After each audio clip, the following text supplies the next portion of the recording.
Hey, it's Dave Brown here, host of Now with Dave Brown on AMI. Check out this latest highlight from the show. Let's talk tech with Mike Agerbo of The App Show. Of course, you can find The App Show Saturdays at 11 a.m. Eastern Time, right here on AMI Audio. And Mike joins us today from Vancouver. He made it safely back from Las Vegas. Mike, you didn't have to pawn your plane ticket to pay off three-card poker debts. No, I was fortunate that way. This time. There's always next year at CES. So let's talk about the Consumer Electronics Show. You had a chance to catch up with a whole bunch of different experiences. And the one that I think caught a lot of folks was a new BMW that can actually change colors. So how does someone change the color of their car in real time? Yeah, this was interesting. It was one of their prototypes. But what they did is they put these EInk panels completely around the car. Even the rims had them built in as well. So e-ink displays are like, Kindles and Kobo readers. So essentially, it was able to change the color of this car from white to a dark gray within like a second. So not only a full change, but you could also have it come over in waves as well. It was kind of an interesting display, and a lot of people thought it was cool. A lot of our viewers thought it was kind of a waste as well, but it's kind of interesting what they can do with this technology. It's very aesthetic, right? And how functional this could be, unless you're a bank robber, we don't know. But in terms of the aesthetic is very, very cool. And it obviously means that down the road we could be talking about some rainbow colors. Like, I'm sure the first time somebody busted out one of these keyboards that's backlit that has the rainbow colors that roll, people were like, "Oh, that's silly." And now these days, people love those backlit keyboards. Totally. Well, and again, it is a prototype. I don't think this is going to, hit the market anytime soon. I don't think the durability is great either with this particular e-ink display wrap. I think they had issues with temperature, depending how hot or cold it was outside. But it is kind of a glimpse into the future. So, Mike, let's jump over to the world of tractors, where John Deere, I'd say probably the most famous tractor company in the world, has joined the self-driving world with their autonomous tractor. So what do you think farmers would like about this tractor? Well, I think it makes their job easier. It also cuts down on manual labor as well. So I had a chance to actually check this tractor out. It is huge. They've actually put sensors and cameras all around one of their more popular tractors. But essentially, the farmer can hit a button and this thing will go out and plow the field by itself. If there's any issues, the farmer has an app on their smartphone. They can actually check in on the tractor as it's doing its thing. And if it runs into any challenges, they can check that out as well live and in real time. The one thing here, Mike, is a lot of people who have John Deeres actually like driving the John Deere, right? For a lot of sort of hobby farmers or farmers that are sort of self-subsistence or self-subsistence farmers, they probably like the plowing experience on the tractor, but the people at Monsanto are probably going to like this quite a bit.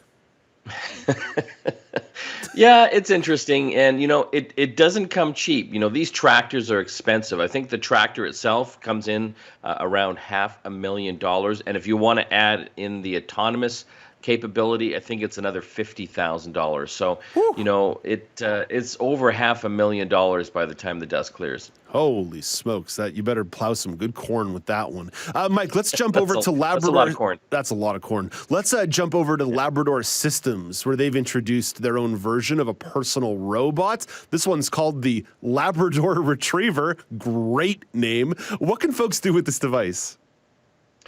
Yeah, it's interesting. I think it's kind of aimed more at people with mobility issues, but kind of looks like a square nightstand that can go up and down. But essentially, you can control it and have it go out to the kitchen. It has to work with a special fridge, but it can grab food, medicine, drinks as well, and basically bring that right over to you where you are. If the living room in front of the TV, that's where it will take things. But kind of an interesting design. Again, in a prototype stage, they're hoping to bring this out in the next year or so. Mike, you must have known you were talking to me today, and you say, what can get Dave Brown excited in the technological world? It's not cars, it's not tractors, It's sunglasses. Well, Deep Optics launched a new set of adaptive sunglasses called 32 North. So they serve a bit of a dual purpose. What's so special about these glasses, and why am I going to run to Sunglasses Hut and immediately buy them? They're interesting. They've got a liquid crystal display in the lenses themselves, and they can actually do some changes. So obviously when it's bright out, they will go into sunglass mode and darken up. But they also have the capability to then lighten up as well, go clear. And they're reading glasses. They can actually adjust through the liquid crystal displays to your exact reading glass prescription, which I just thought was fascinating. Are we in prototype phase, or can I actually open up my wallet and say, put these on my face? I think they're still in prototype phase. They're looking to bring this out in 2022 here, but I love these. This is something that I would want to get. But again, not the cheapest glasses in the world. From what I understand, I think they're around $500 US. I mean, cheaper than a tractor. Definitely cheaper than a tractor. I mean, I think I once spent like $250 on a set of Maui Jims. So, like we're not going that far out from like the typical. Now, by the way, I still use those glasses 13 years later, so I'm getting my money's worth. Hey, let's jump over to the world of TV remotes. Just when you think remotes can't get any new, Samsung out with a new kind of TV remote. So what are they offering up here for people? Well, Samsung's big message down to CES is that they're trying to go more green, reduce the amount of plastics that are going out there and the amount of batteries as well. So their remote control, last year they included a solar panel on it to help charge the rechargeable battery inside. Well, this new one takes it to another level. It can actually recharge itself using the RF waves in your house. So, for example, if you've got a Wi-Fi router in your home, the Wi-Fi signals can actually charge this remote control wirelessly. It's like magic. That's pretty neat. But let's be clear, Mike. How often do you end up replacing the batteries in your TV remote? I just got a new TV, and I don't think I changed the batteries in my remote for 9 years. They do last a long time. There's no question, and that's why this RF charging works, is because it's low power. But I think it's kind of a step to a new future of charging a lot of these types of devices in our houses. Keyboards, remote controls, things like that. So I think we might see less batteries in our future. One more product here, Mike, for the people who love nature but always think to themselves, "I wish my nature had more technology in it." A smart bird feeder. How does this work? The Bird Buddy. I don't know. I thought this was pretty cool. It's like a little birdhouse and feeder that you put out in your backyard. What makes this one different is that it's got a built-in camera as well. So when the birds come, it'll actually take pictures and videos of these birds then and store them for you.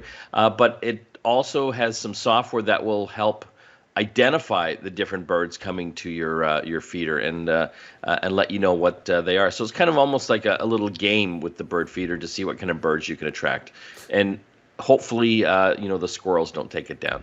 That's what Mike Ross was saying yesterday in our meeting. He was like, I think the squirrels and raccoons can still get at this thing. Totally. But, Totally. Either way, we'll try to get it up high, nice and high away from the squirrels. Hey, Mike, just before we let you go, really glad to hear you got back to British Columbia safely. But we are hearing some reports this morning of increased precipitation, atmospheric rivers. How are you guys doing in your neck of the woods at this moment? It's been okay so far. It has been raining nonstop, though. There's no question that the rain is back, so we're keeping an eye on it here. But in the general Vancouver area, it's not too bad. Very good to hear. Well, Mike, stay safe out there, and we'll talk to you next week. See you later. That's Mike Agerbo. He's the host of The App Show, which you can find Saturdays at 11 a.m. Eastern Time on AMI Audio. Do you want to dive into more conversations like this? Watch Now with Dave Brown weekdays at 9 a.m. Eastern on AMI TV or download the podcast wherever you listen.